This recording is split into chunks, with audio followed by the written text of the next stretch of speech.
So you won't be surprised that I have brought pictures back from my hiking trip to the National Glacier Park in Montana. Now don't worry, I will not be giving a slideshow of all my pictures this morning, but I did think of showing I had, this is kind of an inside joke, but I had actually taken pictures of different kinds of animal droppings, bear and elk and moose, thinking I could come back and give a sermon on eschatology. Did everybody get that? That's pretty bad, I know. So, but I did want to share this picture. It's the same tree. I did want to share this picture because this picture became a meaningful, this tree itself became a meaningful metaphor for me in my trip for a week in the mountains of National Glacier Park. And I think it's an interesting and amazing symbol for me for a number of reasons. Now, this picture is taken at a river which marks the boundary, the space between the very beginning of the National Glacier Park. And essentially what it captures is this tree rising up out of this river that marks that boundary. And what I can't convey, or what the picture can't do, if I'd done a video you might get a sense of it, is how fast that river was going. It had been a very wet a very wet spring, lots of snow melt, and all the rivers were beginning to overflow with water. In fact, if you're up with the news, you're aware that Yellowstone actually is probably going to be closed for the summer because of the flooding, and National Glacier Park as well. So what you can't get a sense is, what's hard to capture, is the sense of the flow of the river by these trees, by this one particular tree right in the middle of the river.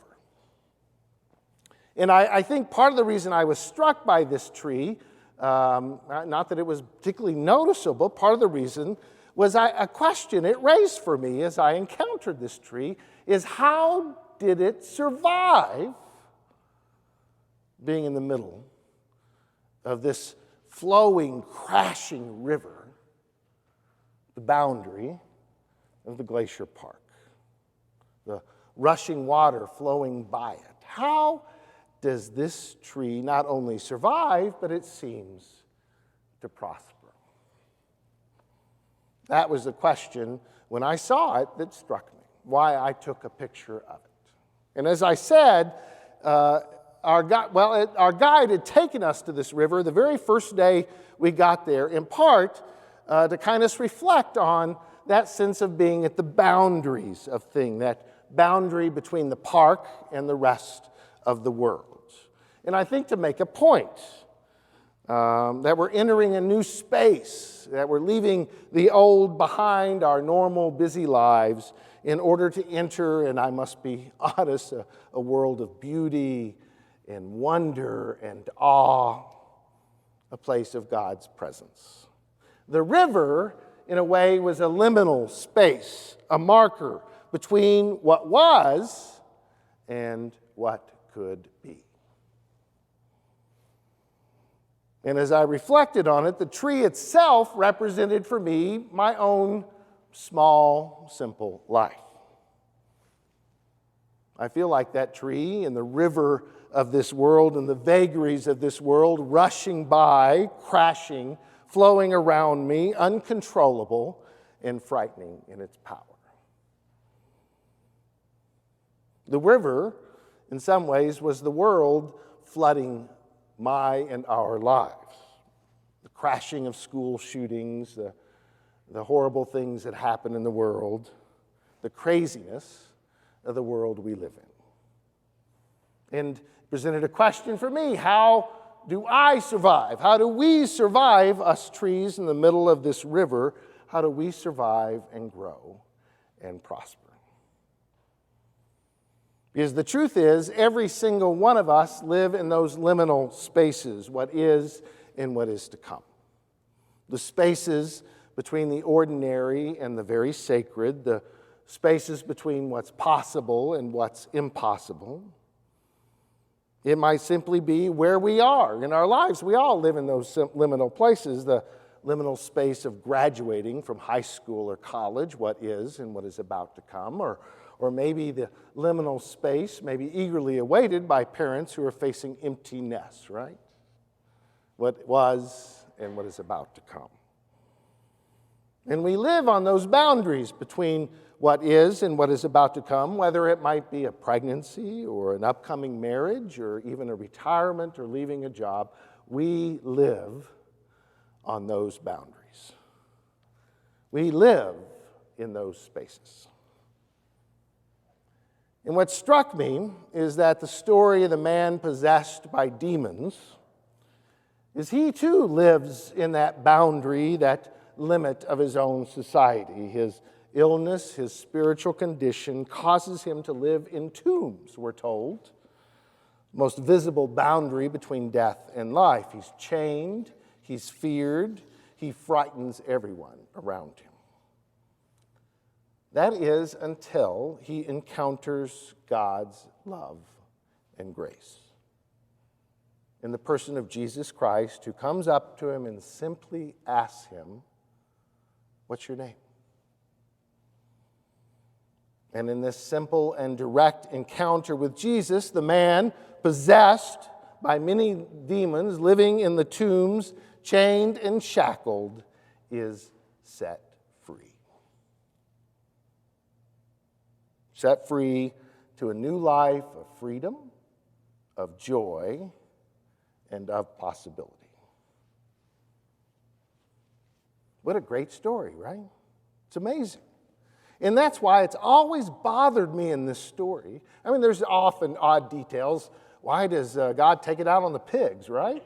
How do I understand this story? But really, the thing that bothers me in this story is the response of the people who come to see the man who'd been healed. The man possessed, set free. Instead of celebration and joy, a miracle of new life, what does it say? They are frightened, right? Fearful.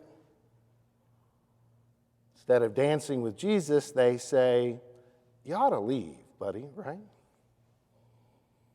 And as I ponder that reaction, as I try to wrestle with, well, is that how I would react? Maybe it makes me think, in some ways, maybe in more ways than we realize, we're all frightened by the wild, flowing grace that is God in Jesus Christ. The power of that love and grace. Maybe we are more frightened than we like to admit every time God crashes into us out of nowhere, sets us free from our own tombs and chains, and calls us into the very scary world of freedom and joy and possibility. And it occurred to me, as I reflected on this, that maybe the water that flows in and around that tree in the middle of the river represents not only maybe the craziness of this world, the pain of this world, the things that seem to kind of flow by us and disorient us and batter into us, but that river can also symbolize God's wild, flowing grace that surrounds us, uncontrolled, that sustains us in the midst of that river. That God's grace is actually, and I promise you, if you were by that river, you were pretty scared, because it transforms and changes and heals our own personal demons, whether that's our addictions or our depression or our struggles in life. Somehow God's grace flows around and within us so that we might be that tree that sticks out of the river.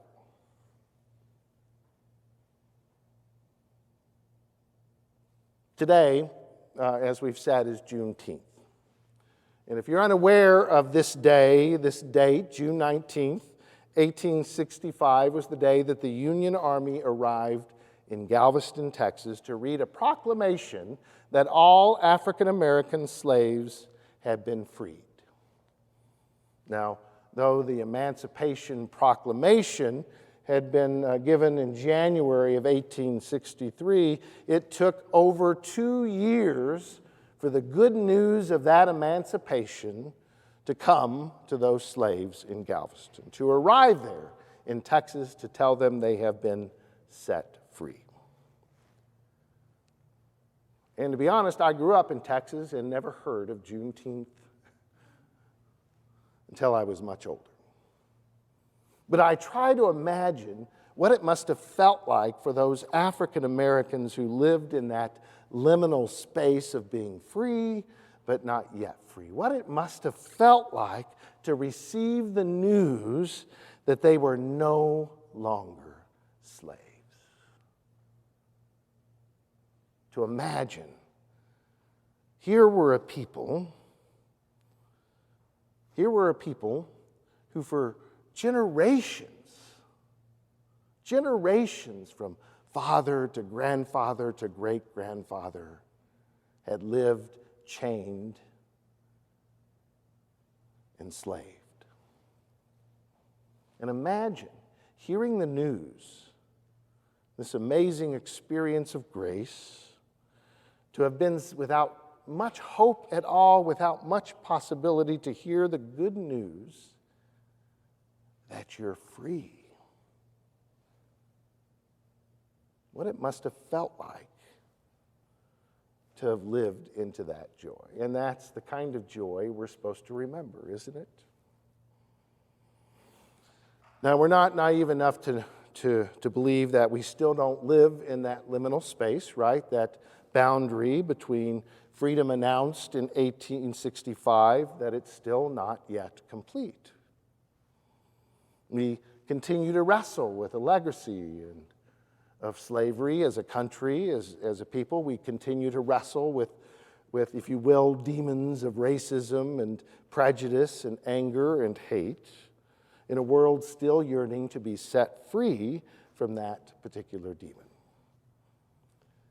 Yet I can't help but imagine that, like that tree rising out of that river, this symbol of hope and possibility, that somehow God's grace, and sometimes it's hard to believe, so hard we can't even imagine it, that God's grace and love and justice flows around us, and that we all, every one of us, may thrive and grow.